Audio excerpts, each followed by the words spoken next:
Time for another rant, for the fun of it.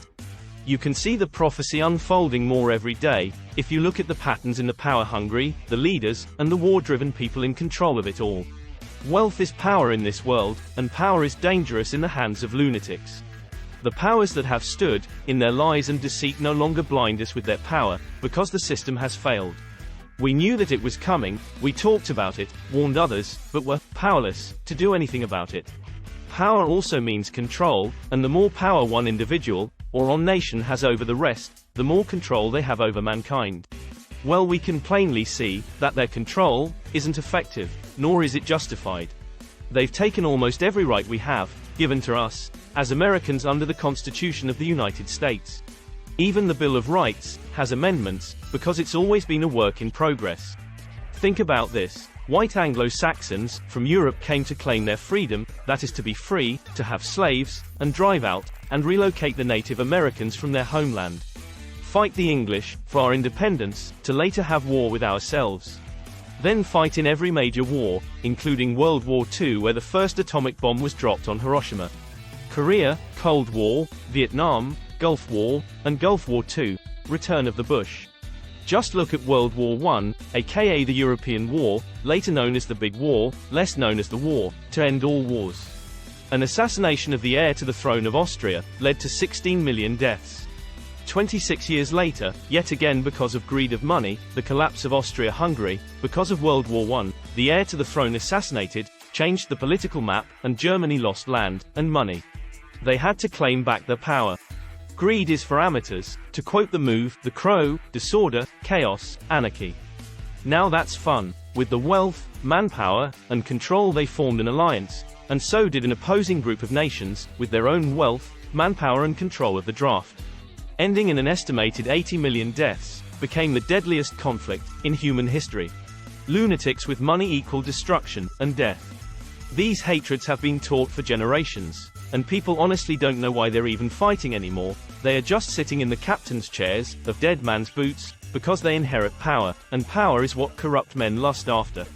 These world powers have been doing this for over 2,000 years of recorded history, and there's no end in sight. Human beings, with the sum of all human knowledge at their fingertips, literally, cannot learn from the mistakes of the past, the fact that it's never ended well.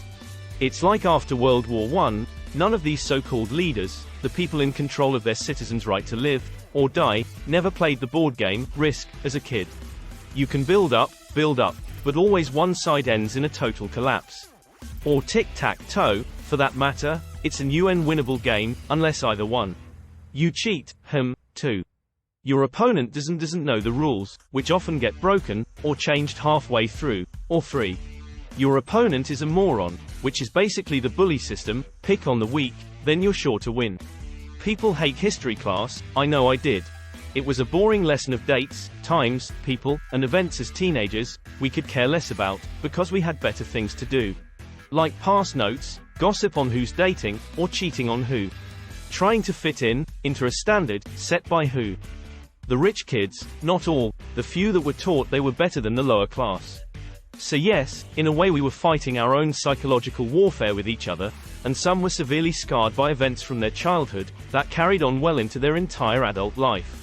Now imagine Columbine, and several other school shootings, involving students as the shooters. Having access to an arsenal, gave them the sense of power, and they fought back, with rage, malice that had poisoned their minds, into the madness they were capable of bestowing on other children, and the sorrow they inflicted to the hearts of those who lost. Corruption of the youth they called it, the combination of violent video games, and heavy metal music. I myself have played the most gruesome video games ever made, and listened to, wrote and played, some of the angriest, power metal at that time, and yet, I feel no sense of injustice. I was picked on, laughed at, bullied, and had numerous fights, none of which I started. I finished them, and somehow, earned, respect for inflicting pain, and injury on someone, in self-defense. I feel I earned nothing, nor did I feel anyone gained from these experiences. Just scars, to remind us, that we can't even remember what conversations, or actions even started the fight, that left us with a permanent reminder of, what we can't remember. Wrap your head around that, it boils down to reacting in the two most basic, and original primal instincts, fight, or flight. Instead of avoiding, compromising, or even putting down simple pride, and admitting mistakes, or being incorrect. Instead we lash out with that instinct, that comes from the emotion center of the brain, and becomes fight, plus anger, and becomes rage. A very deadly combo, especially if you have a nut job, with a couple nukes strapped to his head, and running straight at you. Now we have to choose, do we flight, or do we fight? Well, we can't back down, can we?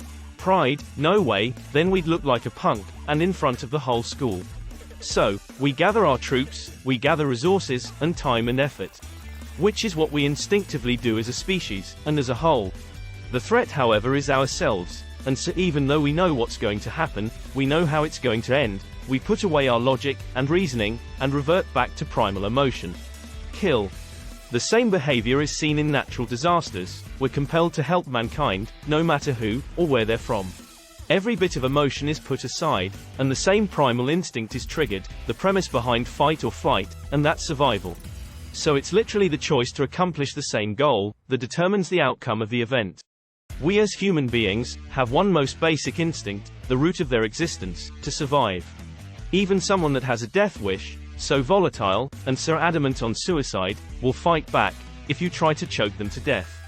It's not even on a conscious level, it's controlled by our subconscious, which ironically we cannot control. These facts and notions aren't new. They're age-old teachings of brilliant men and women throughout history. Yes, they looked back, and willingly took their own history class, and recognized patterns in human behavior. They learned what our ancestors did wrong, and found solutions. Mankind has no interest in wisdom, as long as fame, fortune, and power are within reach, and their goals are slightly more shifted from that of our teachers. What they teach is important, because from mistakes we learn. If not, then repeating the same actions time again, expecting to get different results, is the literal definition of insanity. Students are the most important in the chain. I myself am a teacher, and can say that with my own sense of certainty. If the student doesn't learn, then who will be the next teachers, and pass on the wisdom of those who have taught us all, for thousands of years?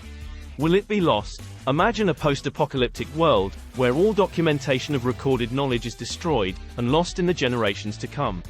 We start over, and have to relearn, what once was solved, but never acted on, because of stubbornness and hate.